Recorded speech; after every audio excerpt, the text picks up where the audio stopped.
Disturb করতেছে light ছোট লাগতেছে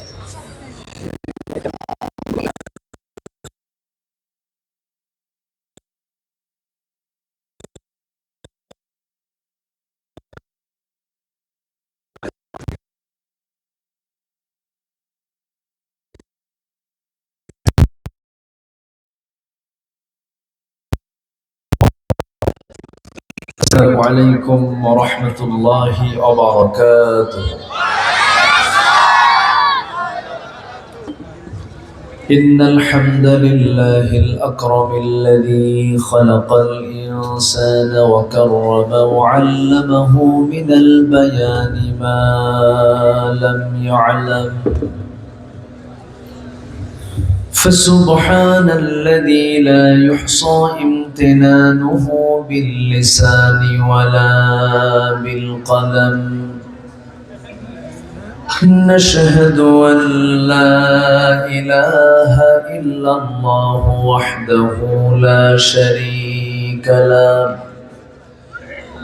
ونشهد أن سيدنا وحبيبنا ومولانا محمدا عبده ورسوله الذي أرسله بالحق بشيرا ونذيرا وداعيا إلى الله بإذنه وسراجا منيرا فقد قال الله تعالى في كلامه المجيد وفرقانه الحميد أعوذ بالله من الشيطان الرجيم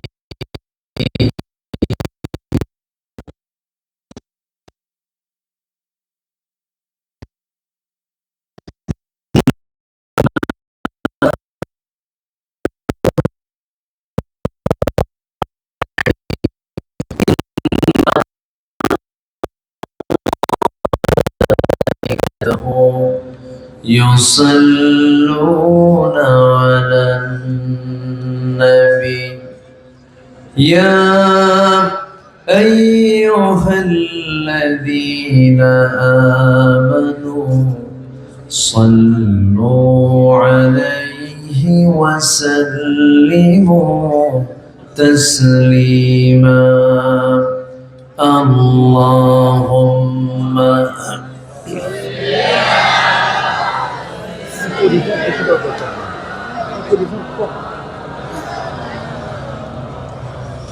وعلى آل سيدنا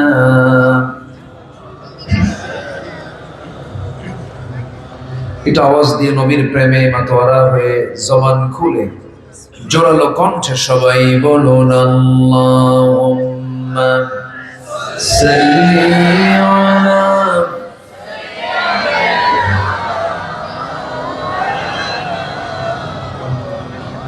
وعلى آل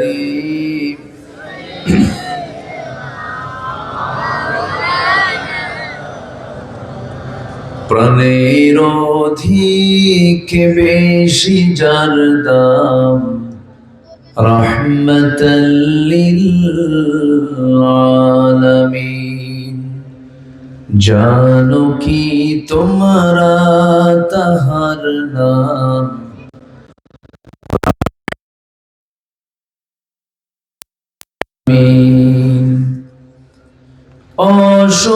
অসহায়ের বুকে যে জন গোপনে করে সওয়ার দুরুদ পড়ে সুবহে ও শাম রহমাতাল লিল আলামিন গরিবের আহার দিতেন নিজে হয়ে রোজাদার নিয়মর ভালোবাসার খাম রহমাতাল লিল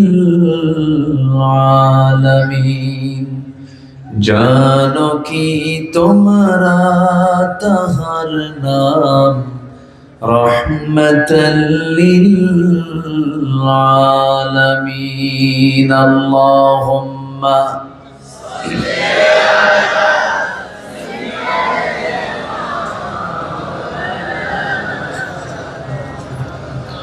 وعلى آل سيدنا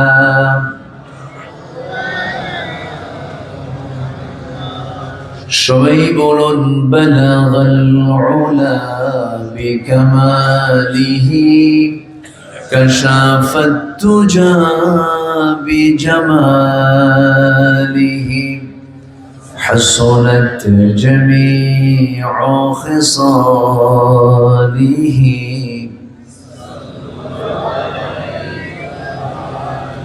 সবাই বলি সাল্লাল্লাহু আলাইহি ওয়াসাল্লাম।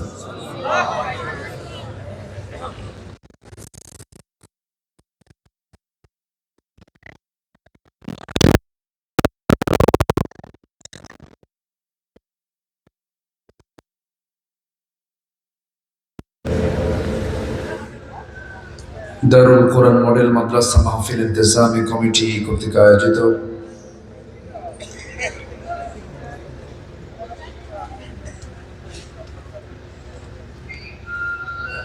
ইসলাম পাটোয়ারি বাড়ির সংলগ্ন মাদ্রাসা মাঠে অনুষ্ঠিত আজকের এই মহৎ আয়োজনের সম্মানিত সুযোগ্য সভাপতি জনাব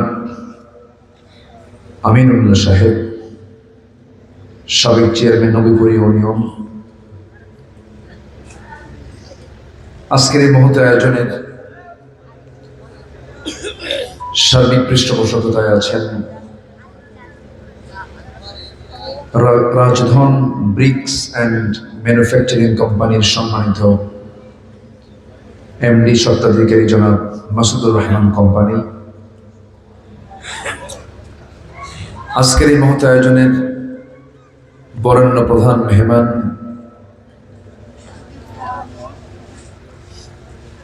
ইসলাম দরদি ব্যক্তিত্ব, বাংলাদেশ জাতীয় সংসদ সচিবালয়ের সাবেক কর্মকর্তা এম আব্দুল্লাহ মামুন, উপস্থিত সম্মানিত মেহমান বৃন্দ, বিশেষ করে আমার পূর্বে কথা বলেছেন নন্দিত আলেমে দ্বীন নবীপুর ফাইজিয়া দাখিল মাদ্রাসার সম্মানিত প্রধান শিক্ষক সুপার মাওলানা ইয়াসিন করিম হাফিজাহুল্লাহ, উপস্থিত হাজারাত উলামায়ে কেরাম,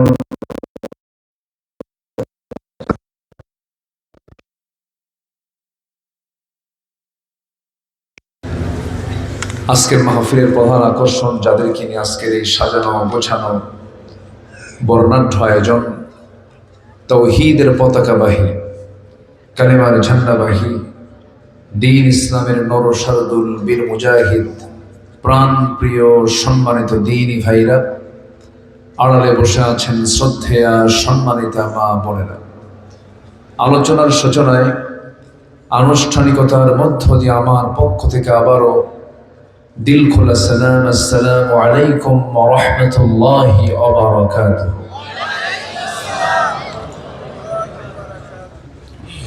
সবাই কেমন আছেন? আমাকে প্রশ্ন করলেন, আল্লাহ তাআলা আমাকে তো আপনার মতোই রেখেছেন, আলহামদুলিল্লাহ। ঠান্ডা কেমন? ঠান্ডা নাই? গায়ে কাপড় কেন?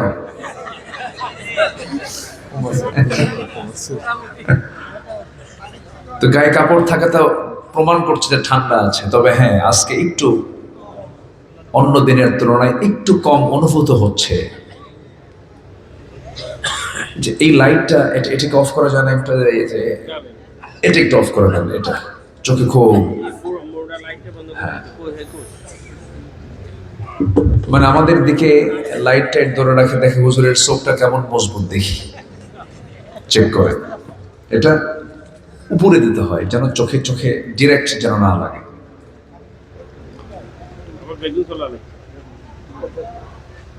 মহান রব্বুল আলামিনের শুকরিয়া, যে মহান আল্লাহ সুবহানাহু ওয়া তাআলা এই প্রচন্ড শৈত্য প্রবাহ বলবো আমি, আমার মনে হয় নিকটবর্তী নোয়াখালী অঞ্চলে এত শীত এত লম্বা টাইম হয়েছে আমার মনে পড়ে না। আমি তো আসি বহুদিন যাব।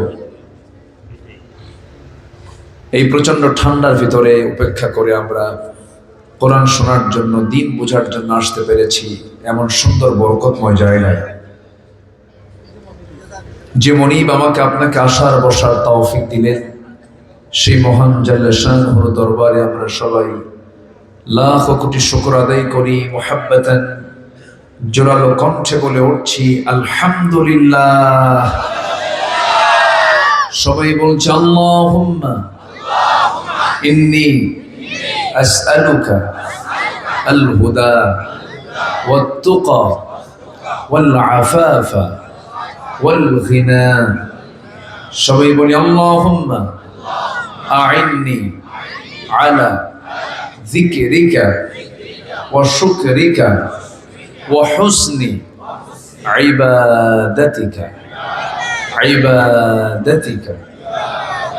আমরা আল্লাহ তাআলার শুকর আদায় করে নিলাম। কিছুক্ষণ আগে 13 বছর বয়সী একটা ছাত্রের মাথায় আমরা দস্তরবন্দি দিলাম, পাগড়ি পড়াইয়া দিলাম। কেমন লেগেছে আপনাদের বলেন? একটু বলুন আলহামদুলিল্লাহ। এটা কি ছোটখাটো অর্জন না বড় অর্জন? কেমন বড় বলেন? অতুলনীয়। বলুন কি? অতুলনীয়। এটা তুলনায় যাবে না।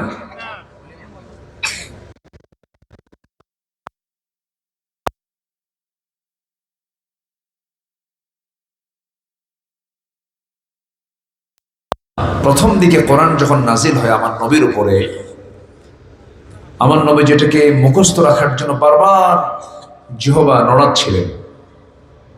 আল্লাহ তাআলা বলছেন লা তুহাররিক বিহি লিসানাকা লিতাআজালা বিহি। হে রাসূল, আপনি আপনার জিহবাকে আওড়াবেন না, এত নড়াচড়া করার দরকার নাই। আমি আল্লাহ নিজে আপনার সিনার মধ্যে জমা করে দেব। জামাআহু ওয়া কুরআনাহ, আমি নিজে জমা করে দেব। তাহলে বলুন এখান থেকে কি প্রমাণিত হয়? হাফেজ হতে চাইলেই কি হাফেজ হওয়া যাবে? প্রচুর মেধাবী হিফজ হয় না, আবার মেধাবী তেমন না, ব্রেন তেমন ভালো না, অথচ ভালো হাফেজ হয়ে বসে আছে। এরকম বহু নজির কিন্তু আছে। সম্মানিত ভাইয়েরা, আমরা শুরুতেই দোয়া করি যে সন্তানকে আজকে আমরা পাগড়ি পরিয়ে বরণ করে নিলাম, মৃত্যু তার সিনার মধ্যে আল্লাহ তাআলা কোরআনটাকে ধরে রাখার তৌফিক দান করুন। জোরে বলি আমিন। কারণ কোরআন এটা হচ্ছে এমন একটা স্টাডি, এটাকে যদি আপনি আমলে না রাখেন এটা থাকবে না, এটা হেরে যাবে। কোরআনের এই যে ধারণটা, মুখস্থটা, এটা আমাকে আপনাকে আমলের সঙ্গে মিলিয়ে রাখতে হবে। এটা আমলে, নামাজে, বিভিন্ন জায়গায় এটাকে ব্যবহার করতে হবে।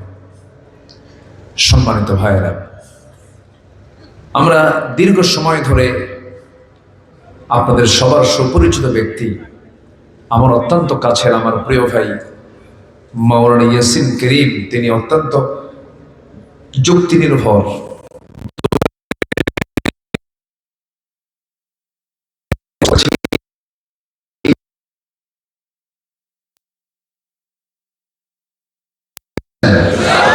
আল্লাহ কবুল করুন। জোরে বলি আমিন। সম্মানিত হাজিরিন, যে কিতাবকে ঘিরে আজকের এই আলোচনা, আজকের এই প্রোগ্রাম, এই কিতাব আল্লাহ রাব্বুল আলামিন আমাকে আপনাকে দিয়েছেন নিয়ামত হিসাবে।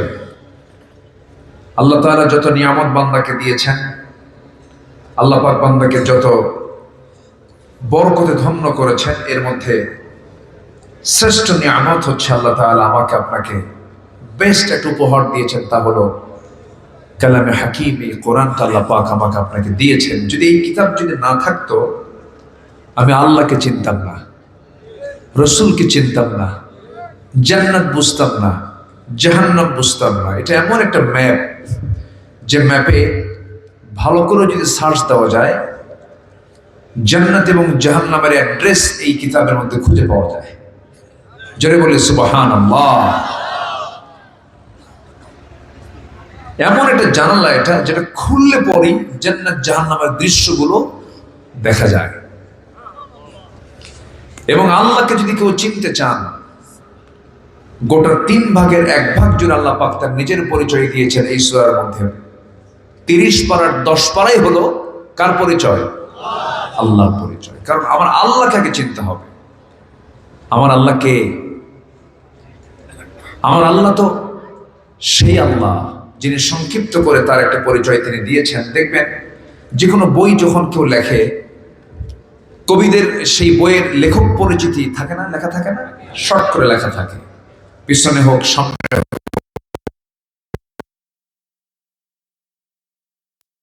যে কোরআন যে রচনা করেছেন, কোরআন যে পাঠিয়েছেন, তার একটা সংক্ষিপ্ত পরিচিতি আল্লাহ পাক একটা সূরার মধ্যে কমপ্লিট করে দিয়েছেন। যারা পারেন ঠোঁট মিলিয়ে বলুন, قل هو الله أحد الله الصمد لم يلد ولم يولد ولم يكن له كفوا أحد। আল্লাহ এক, আল্লাহ স্বনির্ভর, আল্লাহ কাউকে জন্ম দেন নাই, কারো থেকে জন্ম হয়ে আসেনও নাই, তার সমকক্ষ পৃথিবীতে আর দ্বিতীয় কেউ নাই। এই সূরাটা অত্যন্ত দামি। যদি কেউ সূরাকে যদি নিয়মিতভাবে রাতে ঘুমানোর পূর্বে যদি 3 বার তেলাওয়াত করে ঘুমায়, আল্লাহ তাআলা তাকে গোটা 30 পারা কোরআনের তেলাওয়াতের সওয়াব আল্লাহ পাক তার আমলনামায় দিয়ে দেন। জোরে বলে সুবহানাল্লাহ।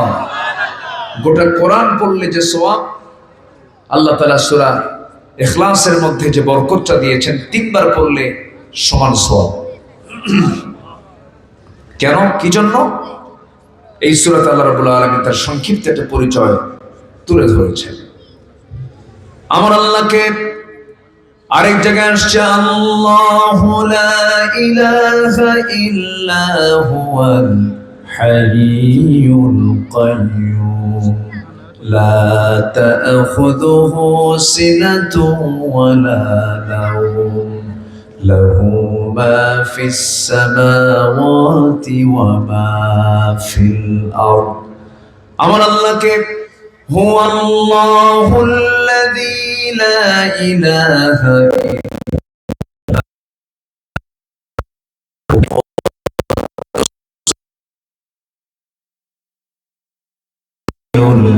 আজিজুল জব্বারুল মুতাকাব্বির সুবহানাল্লাহি আম্মা ইউশরিকুন। জোরে বলুন আল্লাহু আকবার। আমার আল্লাহকে হুয়াল আউয়াল ওয়াল আখির ওয়াল যাহির ওয়াল বাতিন ওয়া হুয়া বিকুল্লি শাইইন আলিম। আমার আল্লাহকে তাবারাকাল্লাযী জাআলা ফিস সামাই বুরুজান ওয়া জাআলা ফিহা সিরাজান ওয়া কামারান মুনীরা وهو الذي جعل الليل والنهار خلفة لمن أراد أن يذكر أو أراد شكورا। জোরে বলুন আল্লাহু আকবার। আমার আল্লাহ তো সেই আল্লাহ যিনি আকাশে বহু গ্রহ রাজি সেট করেছেন, তাতে রেখে দিয়েছেন প্রদীপ্ত সূর্য এবং আলোকিত চাঁদ রেখে দিয়েছেন। সূর্যের যে নিজস্ব চাঁদ নাই, নিজস্ব আলো নাই, আল্লাহ পাক তা 1500 বছর আগে এই আয়াতে তা ফাইন্ড আউট করেছেন। এরপরে তিনি বলছেন, তিনি তো সেই মহান প্রভু যিনি রাতকে দিনের খিলফা করেছেন, স্থলাভিষিক্ত করেছেন, যিনি রাতের ভিতরে দিন ঢুকান, দিনের মধ্যে রাত ঢুকান, শীতকালে দিনকে রাতের মধ্যে ঢুকায় দিয়া রাতকে লম্বা করে দেন, আবার গ্রীষ্মকালে রাতের মধ্যে দিন ঢুকান, আবার গ্রীষ্মকালে দিনের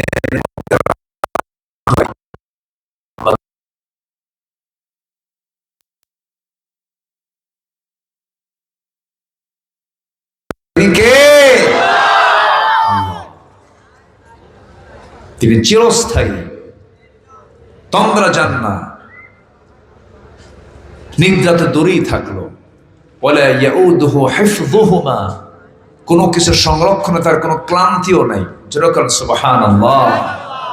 তিনি কি শুধু মানুষকে চালান না সবাইকে চালান? আমার আল্লাহ এমন আল্লাহ যিনি শুধু মানুষকে চালান না, তিনি সবাইকে চালান। ছোট্ট পিঁপড়া আল্লাহ তাকেও চালান। বিশাল বড় প্রাণী হাতি, আল্লাহ সে হাতিকেও চালান। সকল প্রাণীর, সকল প্রাণী জগতের রব যিনি, তিনি কে? আসতে বলবেন না, তিনি কে? আল্লাহ তাআলা। দেখুন এই শীতের ভিতরে আমরা কত কষ্ট পাচ্ছি। কষ্ট হচ্ছে। উলিপুরে আমার মাহফিল ছিল, কুড়িগ্রাম, গত দুদিন আগে। সেখানে এত ঠান্ডা, হিমালয়ের পাশে তো, হিমালয় তো সাথেই, পঞ্চগড়ের পাশেই তো হিমালয়। এত তীব্র ঠান্ডা যে ঠান্ডার ঠেলায় আমার দুই দাঁতের মাড়ি কাঁপতেছে। তোর কাঁপলে ওয়াজ করবো কেমনে? এত ঠান্ডা, বাতাস আসতেছিল এবং প্রচন্ড ঠান্ডা। মানুষের চেহারা দেখতে পাইনি সেদিন। সবার চেহারা দেখে শুধু বোরকার মতো চোখ বের করা, সব ঢেকে ফেলা, এত তীব্র ঠান্ডা। এই যে কষ্টের মধ্যে আমরা ঠান্ডাটা অনুভব করছি। আচ্ছা, প্রাণীকুলগুলোর গায়ে কোনো আমাদের মতো কোনো শীত বস্ত্রের কোনো ব্যবস্থা আছে? অথচ এই প্রাণীদের এই চামড়াকে আল্লাহ রাব্বুল আলামিন কেমন প্রসেস করে বানালেন, এর মধ্যেও তারা বেঁচে থাকে, ঠিকভাবে থাকে।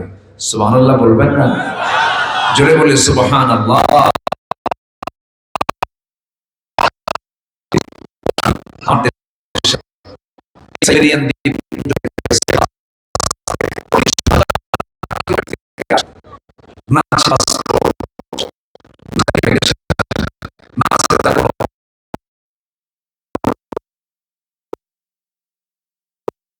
দুই দেশ থেকে 40 কিলোমিটার দূরে বাংলাদেশে এসে হাকালুকি বিল, চলন বিল, এরপর নোয়াখালী, সন্দ্বীপ, হাতিয়ার, এই সমস্ত বিভিন্ন দ্বীপাঞ্চলে, কুতুবদিয়া, মহেশখালীর দ্বীপাঞ্চলে এই যে অতিথি পাখিগুলো আসলো 40,000 কিলোমিটার দূর থেকে আল্লাহ তাআলা কেন পাঠায়া দিলেন? এর কারণটা কি?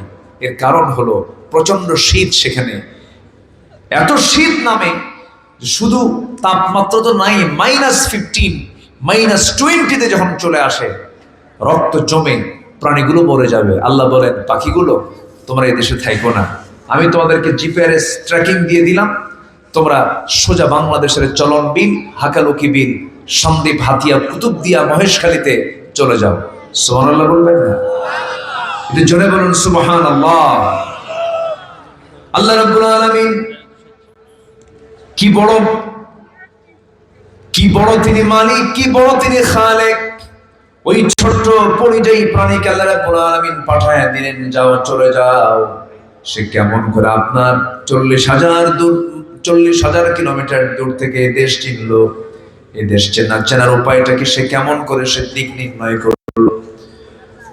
আজকের বিজ্ঞান বলছে বার্ডস হেডিং গন্তব্যে পৌঁছাতে শুধু সূর্যের অবস্থান তারকা চিহ্ন স্থলভাগের দৃষ্টান্তই নয়, বরঞ্চ পরিযায়ী পাখির চোখের রেটিনায় আল্লাহ রাব্বুল আলামিন ক্রিপ্টোক্রম নামে এক আকাশের প্রোটিন দিয়েছেন।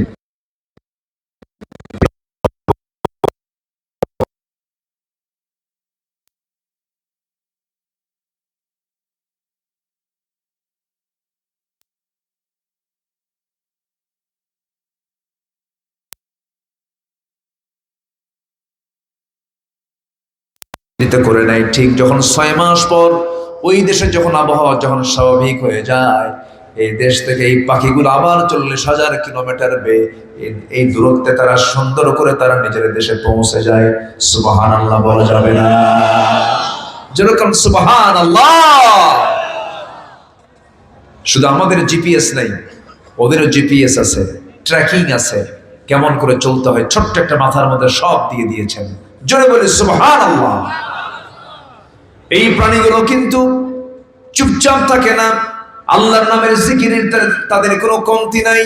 আল্লাহ রাব্বুল আলামিন বলেন, আলাম তারা আন্নাল্লাহা ইউসাব্বিহু লাহু মান ফিস সামাওয়াতি ওয়াল আরদি ওয়াত তায়রি ওয়াস-তায়রি সাফফাত কুল্লু ক্বাদ আলিমা সালাতাহু ওয়া তাসবিহাহু ওয়াল্লাহু আলীমুম বিমা ইয়াফআলুন। জোরে বলুন আল্লাহু আকবার। প্রত্যেকটা পাখি, প্রত্যেকটা প্রাণী তারা জিকির করে, আল্লাহর নামের তারা তাসবিহ প্রকাশ করে। ওয়ালাকিন লা তাফকাহুনা তাসবিহাহুম, কিন্তু তাদের তাসবিহর ভাষা তোমরা বুঝো না। ছোট্ট প্রাণী থেকে বড় প্রাণী সবকে চালান বলেন। আসতে বলবেন না, কে চালান, কে চালান? আমার বন্ধুগণ, একটা পাখি আছে পেরেগ্রিন ফ্যালকন। পেরেগ্রিন ফ্যালকন একটা পাখি আছে,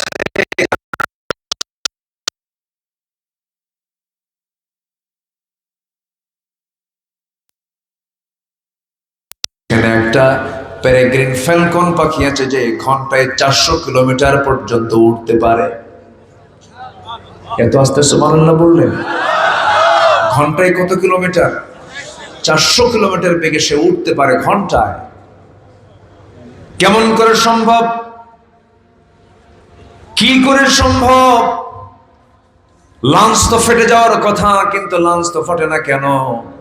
ওই পেরেগ্রিন ফ্যালকনের পাখির নাকের ভিতরে একটা হালকা, দুই নাকের ছিদ্রপথে দুটা ট্যাপ লাগানো আছে, হাড়ের ট্যাপ লাগানো আছে। এই হাড়ের ট্যাপটা এই জন্য লাগানো আছে, যখন শুটতে নাই সে ট্যাপটা আস্তে করে ছেড়ে দেয়, বাতাস এসে আগে ট্যাপে ধাক্কা খায়, ধাক্কার পরে গতি কমে, এরপরে বাকি বাতাসটা লাঞ্চে ঢুকে যায়। সরাসরি হিট করলে পরে লাঞ্চটা ফেটে যেত, সে উঠতে পারতো না। ঠিক এই পেরেগ্রিন ফ্যালকনের পাখির এই হাড়ের ট্যাপটার এই প্রযুক্তি আজকে বিমানে ব্যবহার করা হয়েছে। সুবহানাল্লাহ বলা যাবে? এখন বলুন, বিমান থেকে পাখি না পাখি থেকে বিমান? আধুনিক কোনটা বলেন? হ্যাঁ, বিমান। বিমান আধুনিক। বিমান তো এখনো পাখির মতো, এখনো সেই লেভেল আসতেই পারে না। পাখি তো ফ্লাইং, ল্যান্ডিং যখন তখন। ওর বাড়িতে নামতে কি চট্টগ্রাম নামা লাগে? পাখি যখন ওর বাড়িতে ঢোকে তখন কি চট্টগ্রাম নেমে এরপর আসে নাকি? ঠিক আছে না? একটা পাখি তার বাসার সামনে এসে ল্যান্ডিং করে, আবার ফ্লাইং করে সেখান থেকে। এখন বলুন, লাইফ স্টাইলে, জীবনযাত্রায় পাখি এগিয়ে না মানুষ এগিয়ে? বলুন, কে এগিয়ে? পাখি এগিয়ে।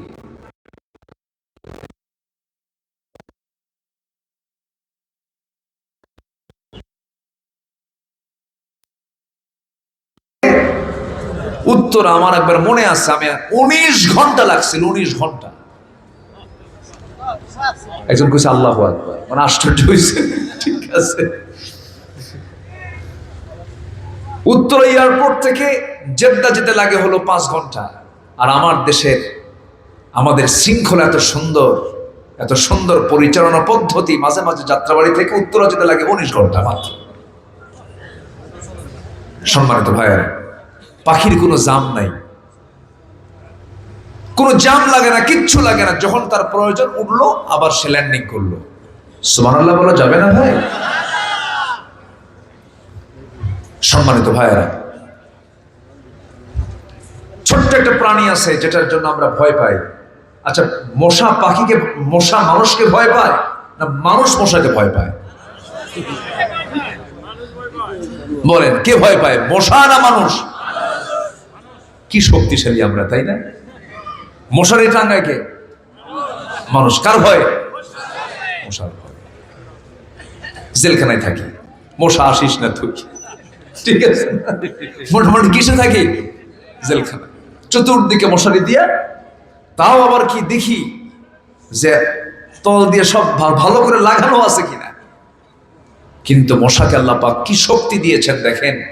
শীতের রাত দেখলেন যে চতুর্দিকে নেটিং করা, পাকা বাড়ি, মশা মনে হয় নাই। শুধু লাইট বন্ধ করে বালিশে মাথা রাখার 10 মিনিটের মধ্যেই নাকের কাছে কানের কাছে এসে সারেগামা পাদানিসা। কি ঠিক কিনা? আছে না নাই বলেন? ওর খুঁজলো কে? আমরা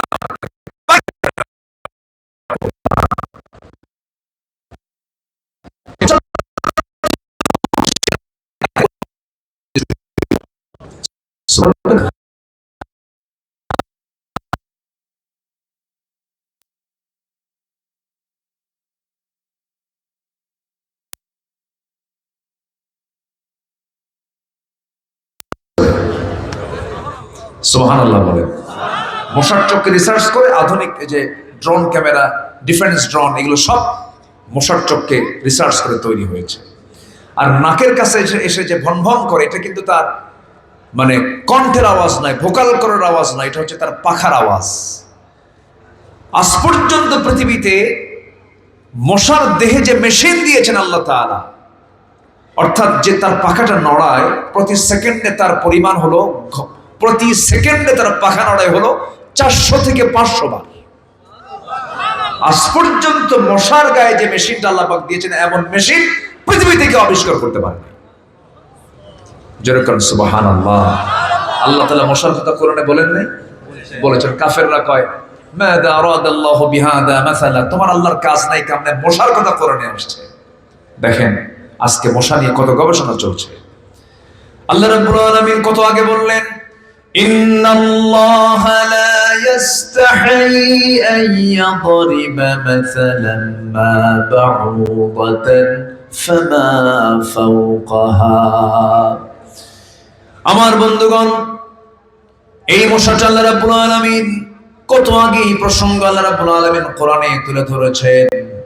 মশা যখন আমার আপনার গায়ে যখন পড়তে নেয়, সে কিন্তু তার সুরটা ঢুকায় দেয়। সুর বুঝলেন তো? মশার সামনে সুর আছে না?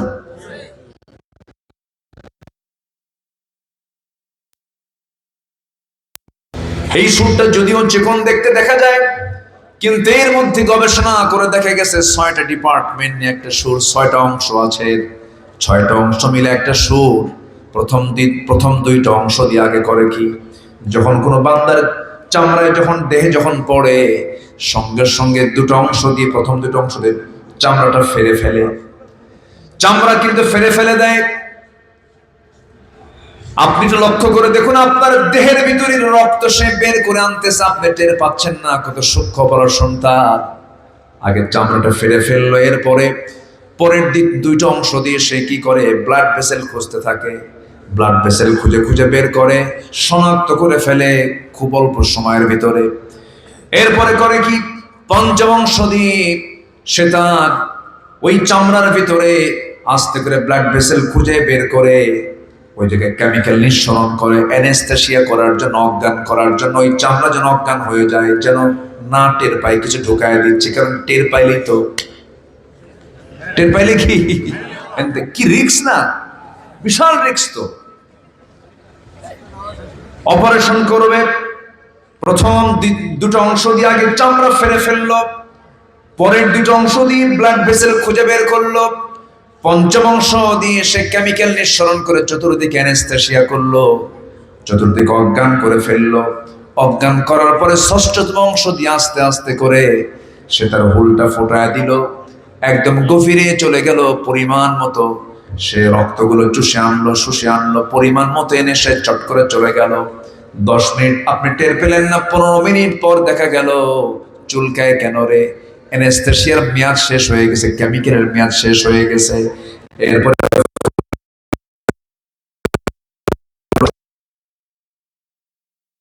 বেহুশ মশা আছে না কিছু, বেহুশ মশা এমন খাওয়া খায়, যেখানে খায় সেখানে কাইতে হওয়া পড়ে। বিগত 16 বছরের সরকারের মতো। আসতে পারেন কেন? কে মেহমান আসছে? একটু বসায় দেন। হ্যাঁ, তাহলে মশার উদাহরণ কি ঠিক আছে? আস্তে, মশার উদাহরণ কি ঠিক আছে? একজন কাফেরকে আল্লাহ পাক ন্যাংরা মশা দিয়ে বিদায় করেছেন। তার নাম কি বলেন তো? তার নাম কি? নমরুদ। নমরুদকে ন্যাংরা মশা দিয়া বিদায় করেছিলেন।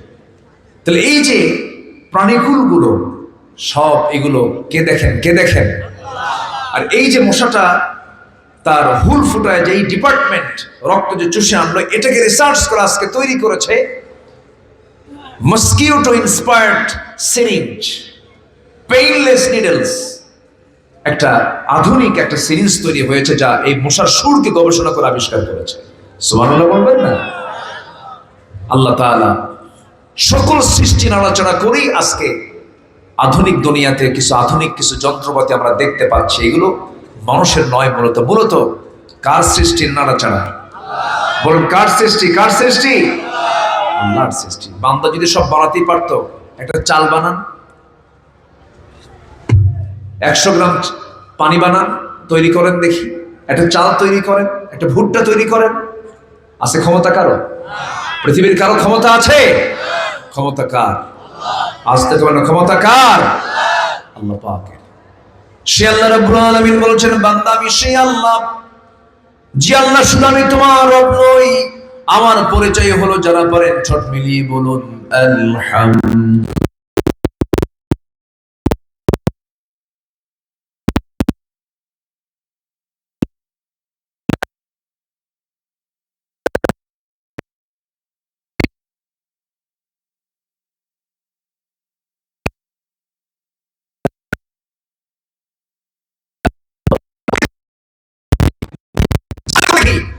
সারা রাত ধরে মদের বোতল নিয়ে থাকে, অন্যের বউ নিয়ে শুয়ে থাকে, আর আমি আল্লাহ সেই মদ্যপ, সেই জেনাকের নাকের ডকে অক্সিজেন নিয়ে হাজির হয়ে বলি, বান্দা অক্সিজেন গ্রহণ কর, তওবা করে ফিরায়, আমি তোকেও মাফ করে দেব। আমার আল্লাহর দয়া মায়া সবচেয়ে কম না বেশি?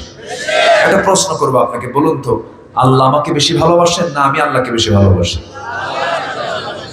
অনেকে চিন্তায় পড়ে গেছে, হুজুর মনে তো হয় না। কেন?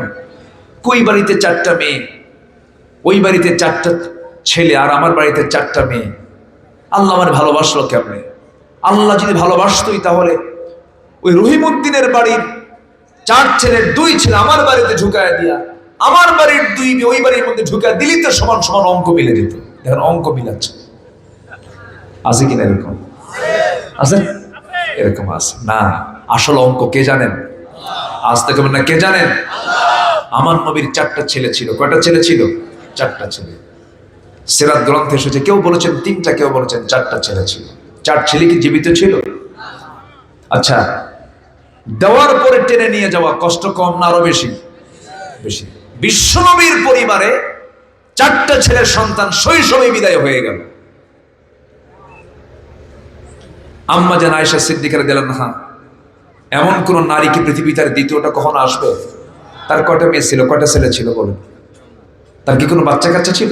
তাহলে আম্মা জান আয়েশার ঘরে একটা বাচ্চা নেই, তিনি মা ডাকটা শুনতে,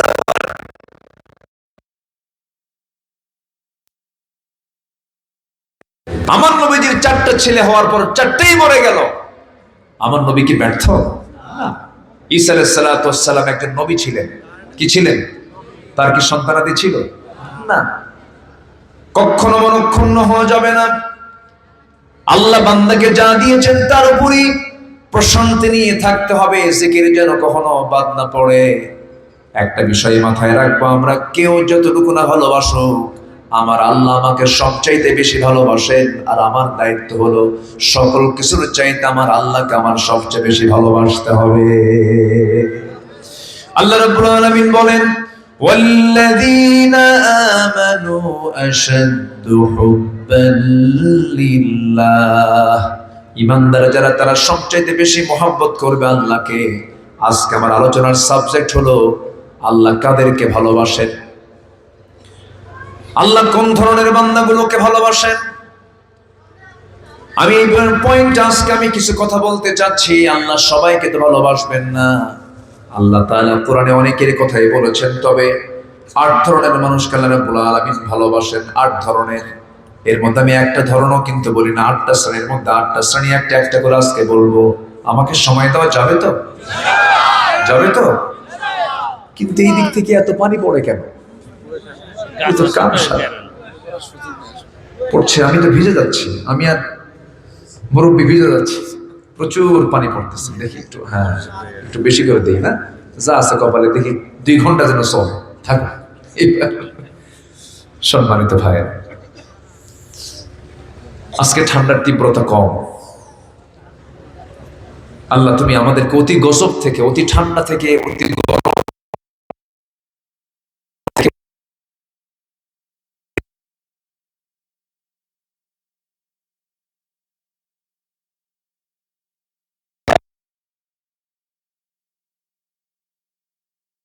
দেখার সুযোগ করে দিয়েছে। ভূমিকম্প মাত্র কয়েক সেকেন্ডের, ধানমন্ডি, বারিধারা, জিওএইচএস, গুলশান, বনানী সব ভিআইপি জোন। শুধুমাত্র বেলা 10:30 থেকে 11টার মধ্যে কয়েক সেকেন্ড শুধু আল্লাহ তাআলা একটা নাড়া দিয়েছেন, ঝাঁকি মারছেন। এক ঝাঁকিতে কোনো বিল্ডিং এ মানুষ নাই, সব ফ্ল্যাট থেকে স্বামী বউ থুইয়া, বউ স্বামী থুইয়া, বাচ্চা মা থুইয়া, মা বাচ্চা থুইয়া সব দৌড়। জুতো পায় না, খালি পায়,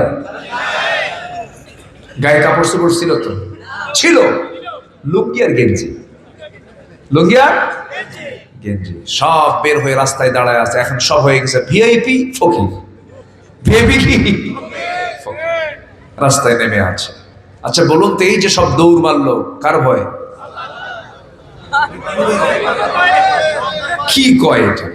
আল্লাহর ভয়ে? কিসের ভয়ে? মরার ভয়। মরবো না, কিন্তু আল্লাহ জান্নাত দিবেন মরার আগে না মরার পরে?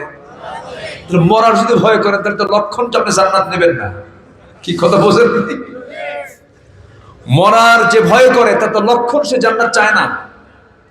মরতে তো হবেই, হ্যাঁ, ইচ্ছা করে মরা যাবে না, কিন্তু মৃত্যুকে এত ভয় পাওয়া যাবে না।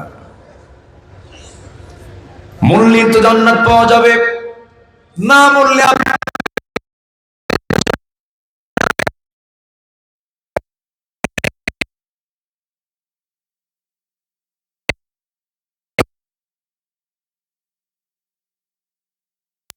ভয়ে দাঁড়িয়েছিল, ওই দাঁড়ানো লাগতো না, বের হওয়া লাগতো না। যদি আল্লাহর ভয়ে যদি ফজর নামাজে যদি বাড়ি থেকে বের হয়ে মসজিদে যেত, এটাই তো বাস্তবতা।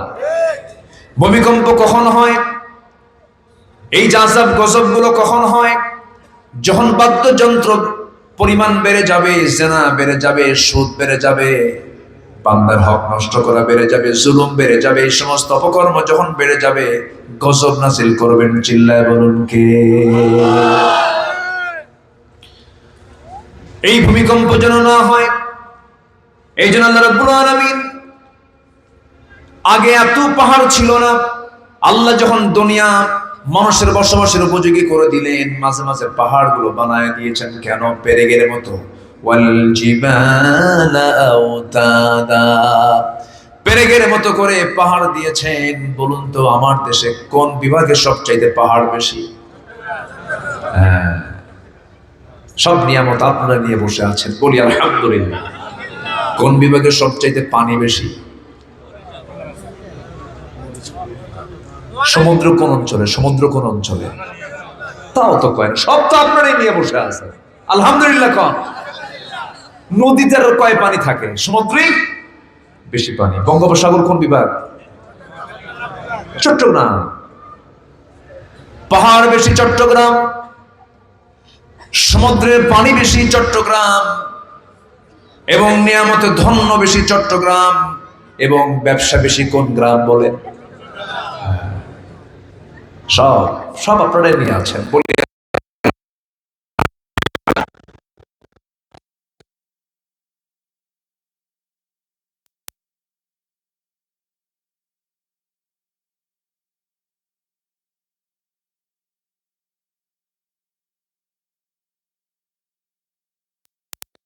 ওই পাহাড় বাইরে শুধু দেখি 10%, আর বাকি 90% হলো আল্লাহ রাব্বুল আলামিন এর ফাউন্ডেশন গড়েছেন। জোরে বলি সুবহানাল্লাহ। এই পাহাড়গুলো পেরেকের মতো করে দিয়েছেন কে? আর পাহাড়গুলো কেটে সমান করে কে? আল্লাহ। আল্লাহ সমান করে না? পাহাড় ধসে মানুষ মারা যায়, তাহলে বলেন তো এই দোষগুলো কি আল্লাহর না বান্দার? বলেন। আল্লাহ বলছেন আমি এটাকে পেরেকের মতো করলাম, ওরা কেটে শুধু হবেই, তো সমস্যা তো হবেই, ভূমিকম্প তো হবেই। সৃষ্টির বিকৃতি যখন বেশি হয়ে যাবে তখন তেমনটা হবে। আমার বন্ধুগণ, আল্লাহ রাব্বুল আলামিন জায়গায় জায়গায় পাহাড়গুলো দিয়েছেন। ওই পঞ্চগড়ের পাশে হিমালয়, তিব্বতের এর ভিতরে আল্লাহ রাব্বুল আলামিন বিশাল পাহাড় দিয়ে দিয়েছেন। রাঙ্গামাটি, পার্বত্য, চট্টগ্রাম, বান্দরবান, গোটা অঞ্চল জুড়ে পাহাড় দিয়ে ভরায় দিয়েছেন। সমুদ্র এক পাশে, কক্সবাজারের চতুর্পাশে আল্লাহ পাক মহেশখালী সহ, কক্সবাজার সদর শহর রামু, উখিয়া সব সহ চতুর্দিকে আল্লাহ রাব্বুল আলামিন পাহাড় দিয়ে ভরায় দিয়েছেন। সিলেটের জনপদ একটা বিশাল সাইড পাহাড় দিয়ে ভরায় দিয়েছেন। কেন দিয়েছেন, কে জন্য দিয়েছেন? এর কারণ হলো বান্দা পৃথিবী যেন আন্দোলিত না হয়, নড়াচড়া না করে, আমি তোকে ঠিক মতো রাখতে চাই, তুই গজবে না পড়ে যাস। কিন্তু আন্দোলিত হয় কখন? যখন বান্দার মধ্যে যখন আল্লাহর নাফরমানি বেড়ে যায়,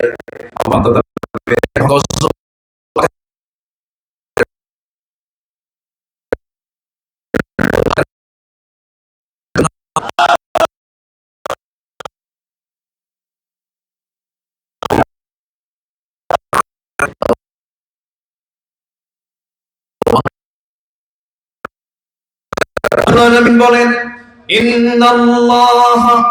ইন্নাল্লাহা ইউহিব্বুত তাওয়াবিনা ওয়া ইউহিব্বুল মুতাতাহহিরিন।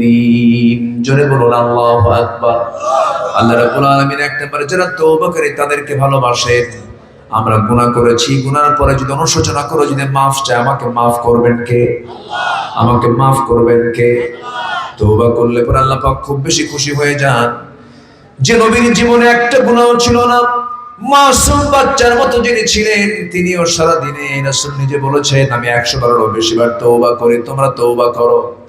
যে নবীর গুনাহ না থাকার পরও তিনি তওবা করেছেন, আমাকে আপনাকে অবশ্যই তওবা করতে হবে। তবে হ্যাঁ, আমার দেশে একজন ব্যক্তি আছে যে স্বঘোষিত, যার জীবনে কোনো গুনাহ নাই, সে বলছে আমার জীবনে কোনো গুনাহই নাই, আমি আমিন কব কেন? টাঙ্গাইলে এক নেতা আছে, কি নাম জানো, লতিফ সিদ্দিকী। সে বললো একদিন যে আমি আমিন কেন কব, আমার তো কোনো গুনাহই নাই। চিন্তা করা যায়? তাহলে আমার দেশে কিন্তু এরকম কিছু মানুষ পাওয়া যাবে, যাবেন, যেহেতু ওর গুনাহ নাই, আমার কোনো গুনাহ নাই। সে বলেছিল অনেক আগে, একবার একটা মন্তব্য করেছিল, হজ হচ্ছে মুহাম্মাদের ব্যবসা। যেরকম নাউযুবিল্লাহ, এরকম স্বঘোষিত আল্লাহ বিরোধী বক্তব্য দানকারী কিছু কুলাঙ্গার আমার দেশে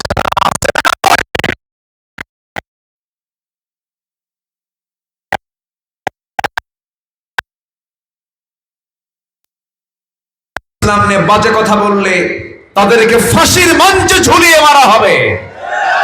এমন আইন দেখতে চান কারা কারা? হাত উঁচু করে দেখান মুসলমান।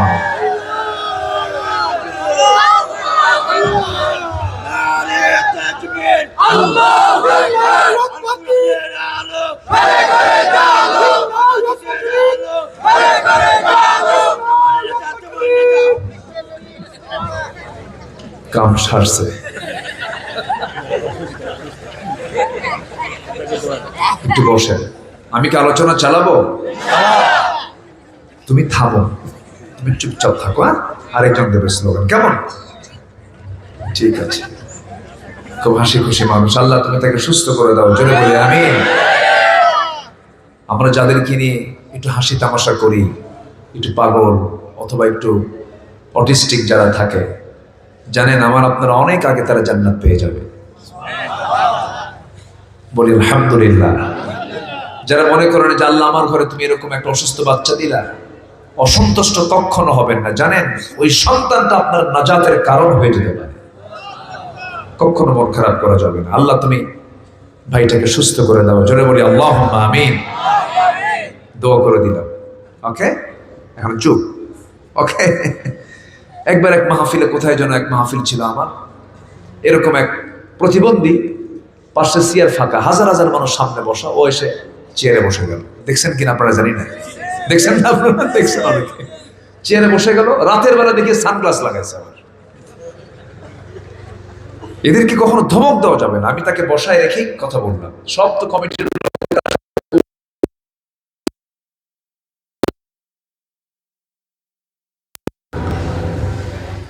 কখনো না, কখনো আন্ডার এস্টিমেট করবেন না। এরা হচ্ছে আমাদের জন্য পরীক্ষা। এরা আমাদের জন্য কি পরীক্ষা? এটা আল্লাহর মাখলুক তারা। আল্লাহ তুমি তাকে সুস্থ করে দাও, জোরে বলি আমিন। খুব খুশি হয়েছে, খুশি না? মাশাআল্লাহ, আলহামদুলিল্লাহ। যে নাম্বার 2 হচ্ছে যারা পবিত্রতা অর্জনকারী। দেখবেন অনেক অনেক মানুষ, বিশেষ করে দেখবেন আপনার হোটেলে আমরা যাওয়ার পথে যে নূরজাহান কুমিল্লা আছে না, টাইম স্কয়ার, তো আরো কি কি সব তো হোটেল টোটেলগুলো আছে মিয়া বাজারের দিকে, বিভিন্ন জায়গায় হোটেলে যখন যাওয়া হয় মানুষের কিছু বিচিত্র মানে চিত্রগুলো দেখা যায়। দাঁড়া থেকে পেশাব করতেছে, একদম কুত্তা মার্কা, নাউজুবিল্লাহ বলবেন না? দাঁড়া থেকে যেরকম কুত্তাটা ঠ্যাং খাড়া করে জাস্ট এ ডগ স্টাইল। কেন মুসলমান কেন এরকম হবে? তার এই নাপাকি থেকে সে পরহেজ থাকতে পারে না, পেশাব করে পানি নেয় না। এরকম লোক আছে না নাই বলেন তো? ভাই চলো নামাজ পড়ি, কি ভাই আমার প্যান্ট ঠিক নাই, এই কথা কিন্তু প্রায় শোনা যায়। আছে না নাই বলেন তো? ভাই চলো মসজিদে, বলে যাবে আমার প্যান্ট ঠিক নাই, নাপাক, মনে হয় 2 বছরের শিশু। আছে না? আল্লাহ তাআলা ওই ধরনের ব্যক্তিকে সবচেয়ে বেশি শাস্তি দিবেন যারা পেশাব থেকে নিজেকে পরহেজ না করতে পারবে। আল্লাহ সবচেয়ে বেশি শাস্তি তাদেরকে দিবেন। এটা এক প্রকার পবিত্রতা। নাপাকি থেকে নিজেকে পরহেজ রাখা এক পবিত্রতা। আরেকটা পবিত্রতা হলো আল্লাহ রাব্বুল আলামিন মুশরিকদের ব্যাপারে বলেছেন, ইন্নামাল মুশরিকুন নাপাক। যারা মক্কায় গেছেন, মক্কায় যারা উমরা করেছেন, যারা হজ করেছেন, সেই মক্কায় হুদুদে মক্কা একটা এরিয়া আছে, ওই এরিয়ার মধ্যে কোনো কাফের মুশরিক ঢুকতে পারে না। এমনকি ডোনাল্ড ট্রাম্পের মতো এরকম দাপুটে নেতাও যদি সৌদি সফরে যায় সব জায়গায় ঢুকতে পারবে, কিন্তু হুদুদে মক্কার মধ্যে ঢুকতে পারবে না। রাসূল এটাকে মানা করে দিয়েছেন, কারণ মুশরিকরা হলো নাপাক। আল্লাহ রাব্বুল আলামিন বলছেন 8 শ্রেণীকে আমি ভালোবাসি। 1 নাম্বার হলো যারা তওবাকারী, নাম্বার 2 হলো যারা পবিত্রতা অর্জনকারী। বলুন তো, আগে নামাজ না জায়গা পাক? আগে নামাজ না কাপড় পাক? আগে নামাজ না শরীর পাক? আল্লাহ পাক বলছেন শরীরটাকে পাক করে রাখো, নাপাকি তুমি যেন স্পর্শ না করো, নাপাকি থেকে বাঁচার চেষ্টা করো। আমি আপনি যে কোনো সময় দুনিয়া থেকে বিদায় হতে পারি, মালাকুল মউত যখন তখন আসতে পারে, এই জন্য চেষ্টা করবো আমরা ওযুর উপরে থাকার জন্য। সাইয়েদনা বেলাল, আমার নবী মিরাজে গিয়ে জান্নাত যখন ভিজিট করছিলেন, বেলালের কণ্ঠ আমার নবীর কানে চলে আসলো। নবীজি দুনিয়াতে এসে বলছেন, বেলাল জান্নাতের মধ্যে তোমার কণ্ঠ পেলাম, তুমি কি এমন আমল করো বলো তো? সাইয়েদনা বেলালকে দেখে বলছেন, ইয়া রাসূলুল্লাহ, আমার ব্যক্তিগত আমল বলতে আমি কখনো ওযু ছাড়া কখনো থাকি না, ওযু গেলে ওযু করে 2 রাকাত নফল নামাজ পড়ে নেই।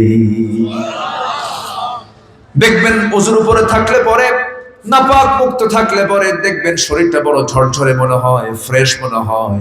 আমার পরিচ্ছন্ন হৃদয়, পরিচ্ছন্ন দেহ বানাবো, জোরে বলি ইনশাআল্লাহ, আরো জোরে বলি ইনশাআল্লাহ।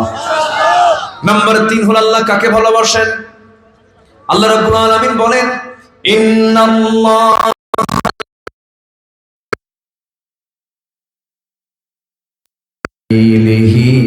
সাফফান কাআন্নাহুম বুনয়ানুম মারসুস।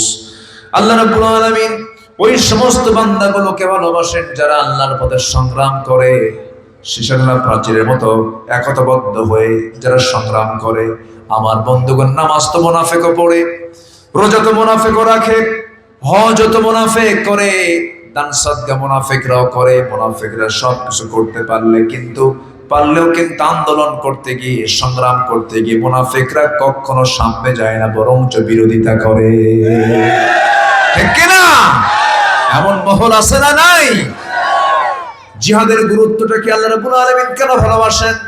ছোট্ট একটা ইতিহাস মনে পড়ে গেল আমার, একটু মনোযোগ দিয়ে শুনবেন। কোরআনে কারীমের মধ্যে একটা সূরার নাম আছে সূরা তাওবা। সূরা তাওবা। তাওবা সূরার নামকরণ কেন করা হলো? আমার নবীজি জীবনে যতগুলো যুদ্ধ অভিযান পরিচালনা করেছেন এর মধ্যে সবচেয়ে বড় অভিযান হলো তাবুক অভিযান। 30,000 সৈন্য নিয়ে রাসূল রওনা করেছিলেন।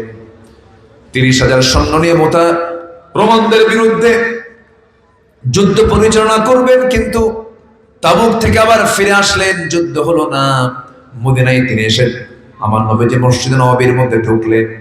এমন সময় একজন সাহাবী নাম তার কাব বিন মালিক রাদিয়াল্লাহু তাআলা আনহু আমার নবীর সামনে এসে হাঁটু গেড়ে বসে গেছেন। বসে বলছেন, হুজুর আমি আপনার কাছে মাফ চাইতে আসছি, কি হয়েছে, কি করেছো বলো। সঙ্গে সঙ্গে কাব বিন মালিক বলছেন, ইয়া রাসূলুল্লাহ, তাবুক অভিযানে আপনি সবাইকে নিয়ে চলে গেছেন, আমিও যেতে চাচ্ছিলাম, কিন্তু গড়িমসি করে আমি যাই নাই। গড়িমসি বুঝলেন তো নাকি? এলাকায় কি বলে?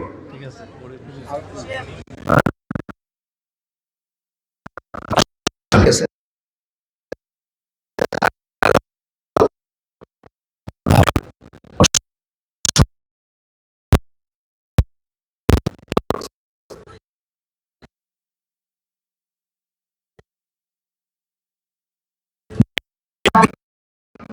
যাও নাই কেন? আমি তাবুকে যুদ্ধে যাই না, অভিযানে যাই নাই। আর কে যাও নাই বলো? হুজুর হেলাল বিন উমাইয়া যায় নাই। আর কে যাও নাই বলো? মুরারা বিন রাবিয়া যায় নাই। আর কে? হুজুর জানি না। মোট কয়জন হলো? 3 জন। রাসূল নোট নিয়ে নিলেন, নোট করলেন। 3 জন যাও নাই, ভালো কথা। কেন যাও নাই? কি জন্য যাও না? হুজুর গড়িমসি করেছি, আলসেমি করেছে, যেতে পারতাম তবুও যাই নাই। হুজুর মাফ চাইতে আসছে, আমারে মাফ করে দিয়ে। রাসূল বলছেন, কাব তুমি এখন আমার সামনে থেকে যেতে পারো। তাকে পাঠায়া দিলেন। আমার নবীজি মদিনার মসজিদের সামনে নোটিশ দিয়ে দিলেন, কাব বিন মালিক, হেলাল বিন উমাইয়া, মুরারা বিন রাবিআ, এই 3 জন ব্যক্তির সঙ্গে মদিনার সকল মুসলমানদের সকল প্রকার যোগাযোগ, কথাবার্তা, সালাম কালাম সবকিছু বন্ধ, বয়কট। সবকিছু কি বয়কট। এই কথা শোনার সঙ্গে সঙ্গে কাব বিন মালিক যেন আকাশ থেকে ভেঙে পড়লেন। নিজের বাড়ির দরজায় গিয়ে নক করছেন, আমার স্ত্রী দরজা খোলো। দরজার কাছে এসে বলছে, স্বামী আমার দরজা খুলবো ঠিক, আপনার ঘর, আপনার বাড়ি, আপনি তো অবশ্যই ঘরের মধ্যে ঢুকবেন, কিন্তু আমি আপনার স্ত্রী, আমি আপনাকে আল্লাহর নামের কসম করে বলছি, যে লোককে আমার রাসূল পর্যন্ত বয়কট করেন, আমি তার বউ হলে হবে কি আমি তাকে বয়কট করে আমি ঘরের পিছন দিক থেকে বের হয়ে যাব। আল্লাহু আকবার। এই কথা শোনার সঙ্গে সঙ্গে কাব বিন মালিকের ভিতরে ঢুকলেন না।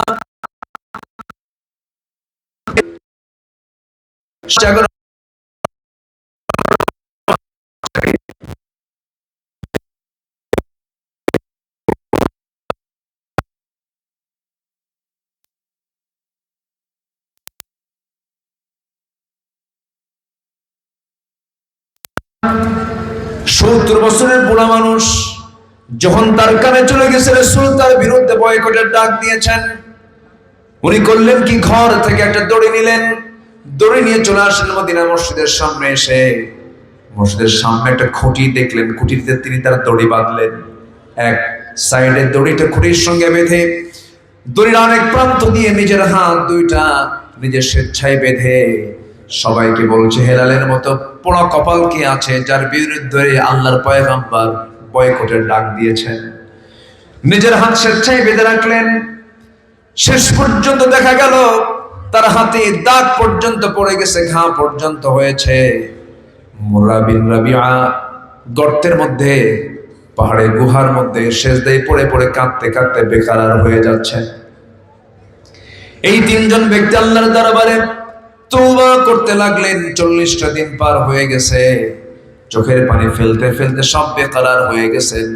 আমার নবীর কাছে ওহী নাযিল হয়ে গেল, হে রাসূল, যে 3 জন ব্যক্তিকে আপনি বয়কট করেছিলেন, ওয়া আলা সালাসাতিল্লাযীনা খুলিফু, যাদের ব্যাপারে আপনি বয়কটের ডাক দিয়েছেন, তারা যে পরিমাণ তওবা করেছে, আল্লাহ রাব্বুল আলামিন তাদের 3 জনের তওবা কবুল করে নিয়েছেন। জোরে বলি সুবহানাল্লাহ। আমার নবী আয়াত শোনার সঙ্গে সঙ্গে বলেছেন, ও আমার সাহাবীরা, আমার কাব বিন মালিককে ডেকে আনো। কাব বিন মালিককে ডাকার জন্য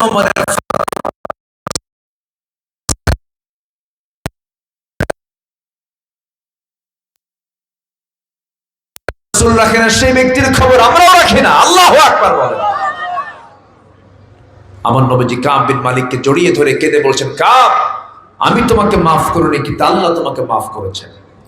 এখানে প্রশ্ন হলো, আমার রাসূল ইচ্ছা করে বলতে পারতেন, যেহেতু 30,000 সৈন্য, এর মধ্যে 3 জন যাওয়া না, এটা ব্যাপার না, যাও মাফ করে দিলাম, এটা বলতে পারতেন।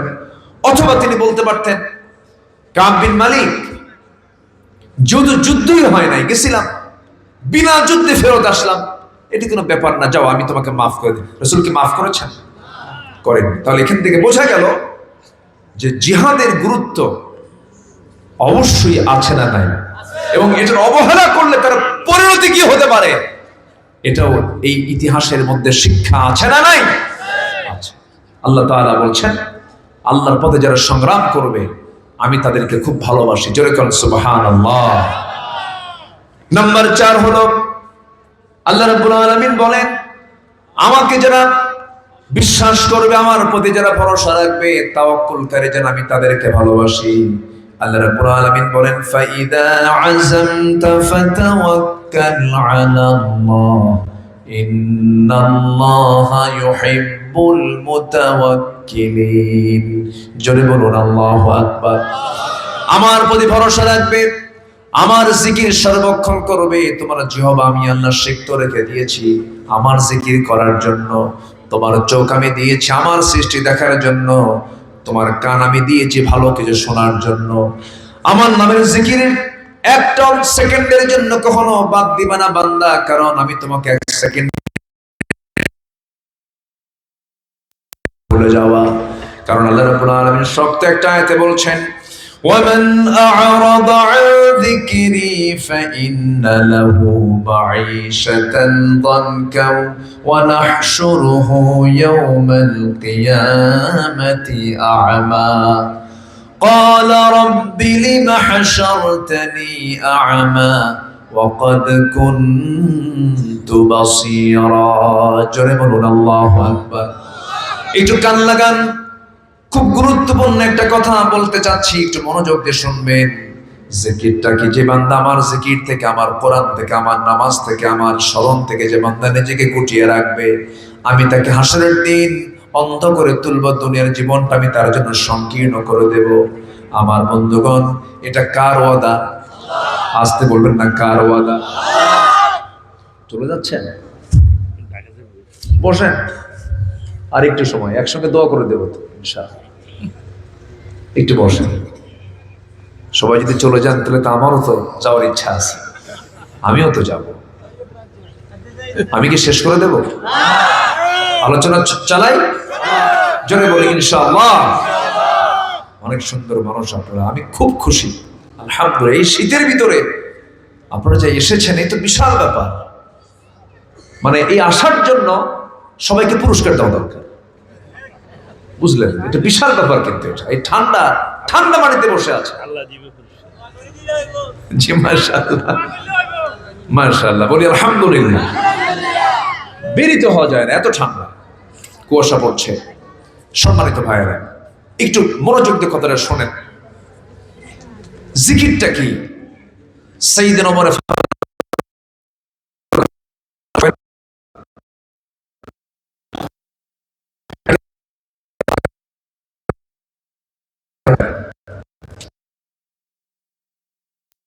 রাদিয়াল্লাহু তাআলা আনহু দ্বিতীয় খলিফা ছিলেন। কয় নম্বর খলিফা ছিলেন? দ্বিতীয় খলিফা। বহুদিন আগে আমার প্রায় কথাটা মনে হয়, এক মাহফিলে বললাম, ওমরে ফারুককে চিনেন কে? সামনে থেকে ছোট্ট একটা ছেলে দাঁড়ায় বলে, হুজুর আমি চিনি। কে? আমাদের বাড়ির দোতলায় ভাড়া থাকে। তো বললাম, আব্বু তুমি 100-তে 100 পাইছো কেন? তুমি যতদূর জানছো ততদূর উত্তর দিয়েছো, মাশাআল্লাহ। ওকে খুশি, ওকে খুব খুশি করলো। এই ওমর কিন্তু ভাড়া থাকা ওমর না।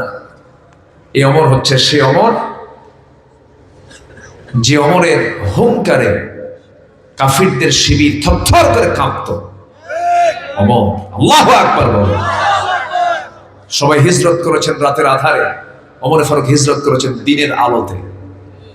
কাউকে তিনি পরোয়া করতেন না। তো ওনার ইন্তেকালের সময় হলো, জিকিরটাকে একটু বোঝার জন্য তার ছোট্ট একটা প্রেক্ষাপট আমি জানতে চাচ্ছি। ইন্তেকালের সময় হয়ে গেছে, উনি সারা জীবন দোয়া করেছেন, আল্লাহ তুমি আমাকে শহীদি মওত দান করবে, আল্লাহুম্মা রযুকনি শাহাদাতান ফি সাবিলিক ওয়াজআল মাউতি ফি বালাদি রাসূলিক। এই দোয়াটা তিনি প্রায় করতেন। আল্লাহ রাব্বুল আলামিন তার দোয়া কবুল করলেন। ফজর নামাজে দাঁড়িয়েছেন নামাজ পড়ার জন্য। প্রথম রাকাত ঠিক মতোই পড়েছেন, দ্বিতীয় রাকাতে নামাজ পড়তে নিয়ে হঠাৎ করে দেখা গেল দ্বিতীয় রাকাতে রুকুতে চলে গেছেন। একজন জালিম এসে তার ডান পাশে এসে বিষাক্ত ছুরি হাতের মধ্যে নিয়ে তার পেটে ঢুকায় দিয়েছে। তখনও তিনি অতটুকু আক্রান্ত হন নাই। ওই মুহূর্তে তিনি দাঁড়িয়ে গেছেন, কিন্তু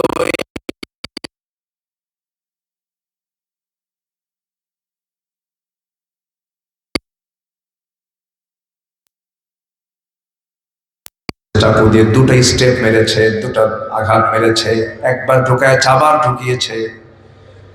এবারের আঘাতে তিনি আর নিজেকে নিয়ন্ত্রণ করতে পারলেন না, বুড়ি কিছু অংশ বাইরে বের হয়ে গেছে। নামাজটা শেষ করতে পারলেন না, সেন্সলেস হয়ে জমিনে পড়ে গেলেন। কয়েক ঘন্টা চলে গেল, কয়েক ঘন্টা যাওয়ার পর সেন্সটা ফিরে এসেছে। ছেলে আব্দুল্লাহকে ডাক দিয়ে বলছে, আব্দুল্লাহ আমার জন্য কিছু পানি আনো।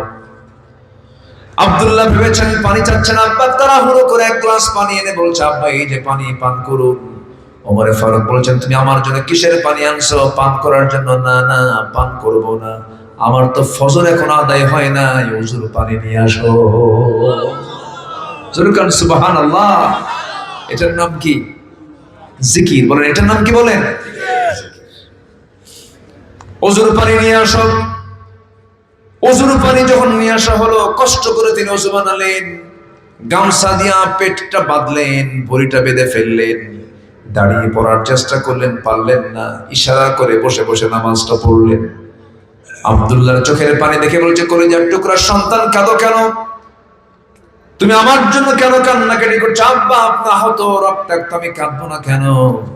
আব্বা আপনার জন্য ডাক্তার এনেছি। ডাক্তার সামনে বসলো, ডাক্তার বলল, আমিরুল মুমিনিন এই গ্লাসের দুধটা আপনি পান করুন। তিনি বিসমিল্লাহ বলে দুধ পান করলেন, কিন্তু দুধটা পেটে থাকলো না, নারী ফুটো হয়ে গেছে, তার পেট দিয়ে দুধগুলো সব বের হয়ে গেল।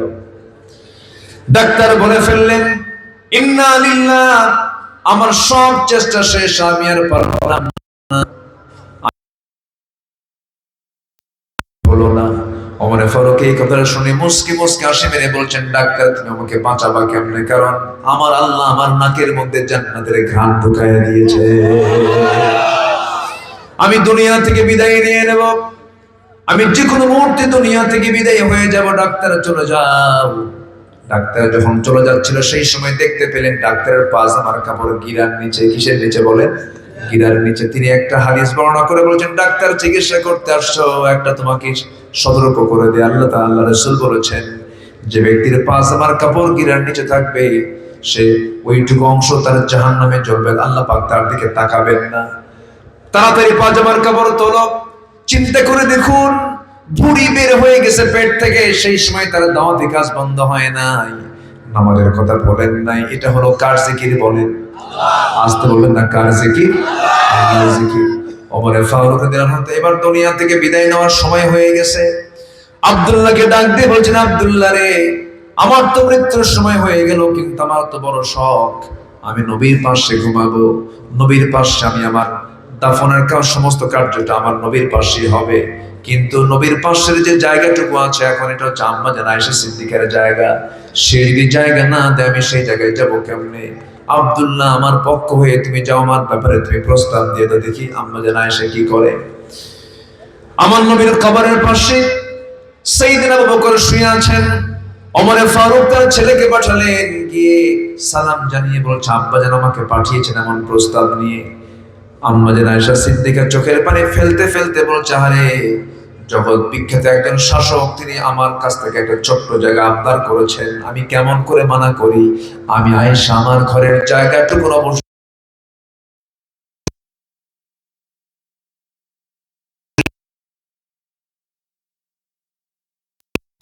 মোট কয়জন বলেন?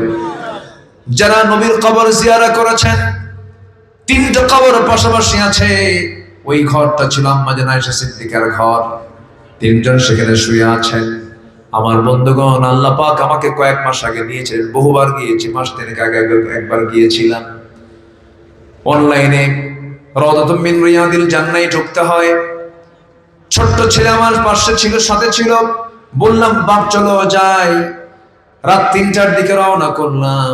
ভিতরে ঢুকলাম, সময় মাত্র 10 মিনিট, থাকতে দেয় না, সুরা তাড়াতাড়ি করে বের করে দেয়, কারণ শিডিউল মেইনটেইন। এরপরে লোক 24 ঘন্টা আসতে থাকে, থাকতে দেবে না। ভিতরে ঢুকি, 3টা বাজে আজান হবে। যদি নামাজ সহ থাকতে পারি প্রায় 1 ঘন্টা থাকা যাবে। একটু আমি চিন্তা করলাম, দেখি তো কি করা যায়। দাঁড়ায় আসি। লম্বাইতে একটু কম, ওরা লম্বাইতে ভালোই উঁচা আছে, প্রায় 6 ফিট লম্বা। আমাকে দেখে দূর থেকে আমার দেশের প্রবাসী কিছু ভাইয়েরা চিনতে পেরেছে, ওখানে চাকরি করে, পরিচ্ছন্ন কর্মী তারা, নাজ্জাফায় চাকরি করে। আমাকে দেখে দৌড় মেরে চলে এসে জড়ায় ধরে বলছে, হুজুর আপনার ওয়াজ শুনি, আপনার ভক্ত। ভাবলাম দেখি তো কিছু কাজ করা যায় নাকি। ওদেরকে নিয়ে বসলাম, বসে বললাম, ভাই মেয়াদ তো 10 মিনিট, একটু ফজর পর্যন্ত থাকবো, আমি একটু ব্যবস্থা করা যায়? বলতেছে, হুজুর দেখি চেষ্টা করে দেখি। 6-7 জন মিলে চলে গেছে ওখানকার যে অ্যাডমিনিস্ট্রেশন অফিসার, যে ওখানকার যে একজন প্রশাসনিক কর্মকর্তা আছে, ওদের ড্রেসও ভিন্ন। তো তাদের কাছে গিয়ে আমার ব্যাপারে এমন বলা বলছে, এমন তেল মারছে, বুঝলেন, পাম মারা পর্যন্ত। এদেশের মানুষ কিন্তু পাম মারতে পারে একটু মোটামুটি। এমন বলা বলছে, মানে আমি তো কিছুই না, কিন্তু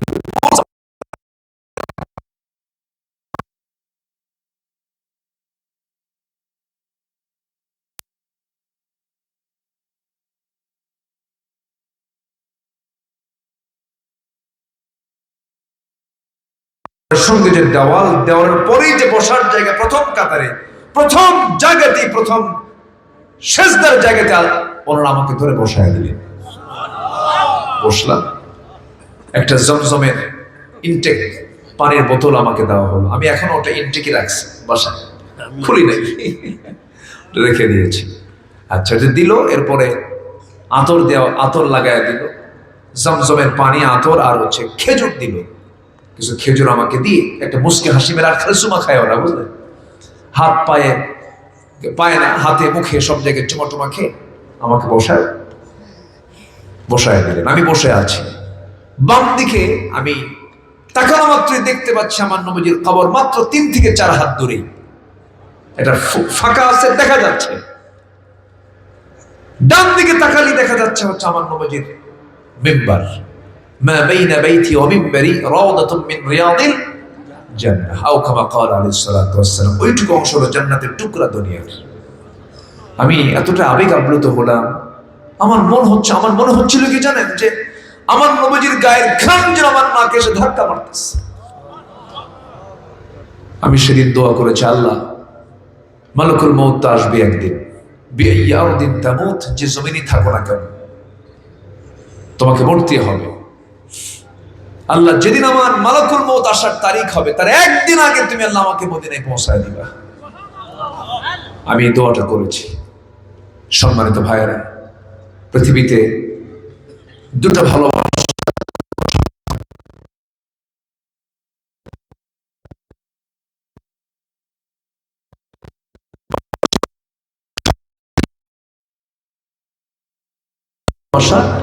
আর একটা হচ্ছে নবীর ভালোবাসা। কোনো স্বার্থ কাজ করে না। জোরে বলি সুবহানাল্লাহ, আরো জোরে বলি সুবহানাল্লাহ। আল্লাহর প্রতি অকৃত্রিম মুহাব্বত আল্লাহ পাক আমাদের দিলে পয়দা করে দেন। জোরে বলি আল্লাহুম্মা আমিন, আরো জোরে আল্লাহুম্মা আমিন। নাম্বার 5 হলো যারা ইহসানকারী, আল্লাহ পাক তাদেরকে ভালোবাসে। ইন্নাল্লাহা ইউহিব্বুল মুহসিনিন, আল্লাহ নিজে বলছেন, আপনি প্রতিশোধ পরায়ণ হবেন, আল্লাহ পাক আপনারও প্রতিশোধ নেবেন। আপনি কারো উপর জুলুম করবেন, আল্লাহ আপনার প্রতি এটার পুরো পানিশমেন্ট দিয়ে দিবেন। যা আজকে হাড়ে হাড়ে টের পাচ্ছে বিগত 16 বছরের ফ্যাসিস্ট সরকার। ঠিক না? জমিনে জায়গা নাই। কি দাপট, কি প্রভাব, খেলা হবে। আপনার জেলারই তো লোক, খেলা হবে। যারা বেশি চাপা মারে তারা টিকে না। বজ্রাটনি ফসকা গেল, একটা কথা আছে না? হ্যাঁ, কোথায় তাদের খেলা হবে, ডেট দিল না, খেলাও হলো না, কোন দিক দিয়ে পালায় গেল কেউ জানলো না। সম্মানিত ভাইয়েরা, আল্লামা সাইদ রাহিমাহুল্লাহর কথাটাই আল্লাহ পাক কবুল করে নিয়েছেন। উনি বলেছিলেন, এমন একটা সময় আসবে আমরা গাছের গোড়ায় নাড়া দেব, মামা বাড়ি দিল্লি গিয়ে পড়বে। অন্য কোথাও পড়েছে? গোটা দুনিয়াতে জায়গা কম, বহু জায়গা ছিল। কলকাতা ছিল, ওই ভারতেই তো কলকাতা ছিল, রাজস্থান ছিল, ইউপি ছিল, আসাম ছিল,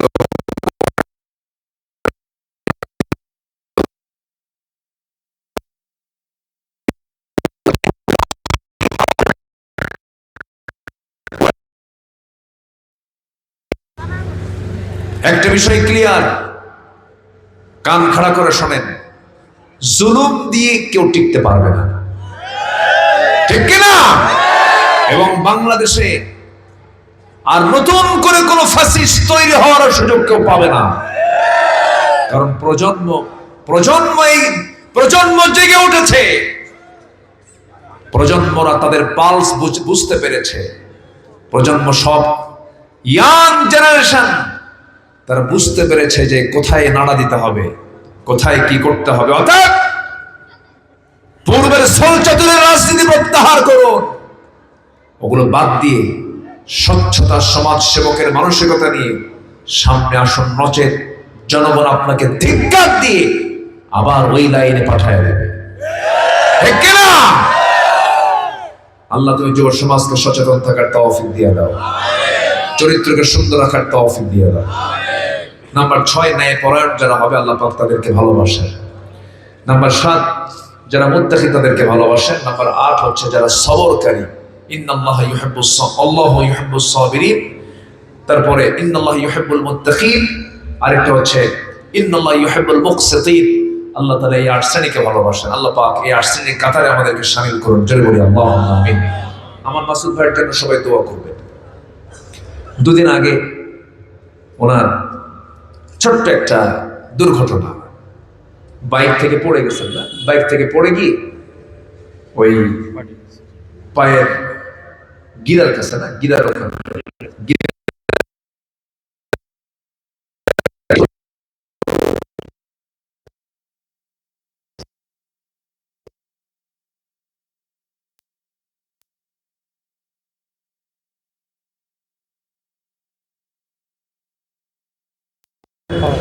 ছোট্ট একটা ওই খোয়ার সাথে একটু লাগছে, পাটা মস্কে গেছে, মস্কে গিয়ে পরে দেখা যায় যেটা ভেঙে গেছে। এরকম হয়। আমরা দুর্বল, আমরা কি দুর্বল না? আমরা দুর্বল। আমরা আল্লাহ যেন আমাদের সবাইকে নিরাপদে রাখেন, সুস্থ রাখেন, জোরে বলি আল্লাহুম্মা আমিন।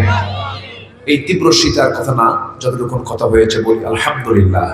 সবাইকে ফজর পড়বেন, ফজর পড়বেন কার একটা হাত তুলে দেখেন দেখি, জোরে বলি ইয়া আল্লাহ আমাদেরকে ফজর, যোহর, আসর, মাগরিব, ইশা 5 ওয়াক্ত সালাত আদায় করার তৌফিক তুমি আল্লাহ দিয়া দাও, জোরে বলি আমিন, আরো জোরে আমিন। কোনো কথা আছে কি না? কোনো কালেকশন নেই? এই মাইয়া কই, নিউজ কই, কিছু আছে নাকি? কোনো কথা তো নাই। জি, আমরা আল্লাহর কাছে চাবো, আল্লাহ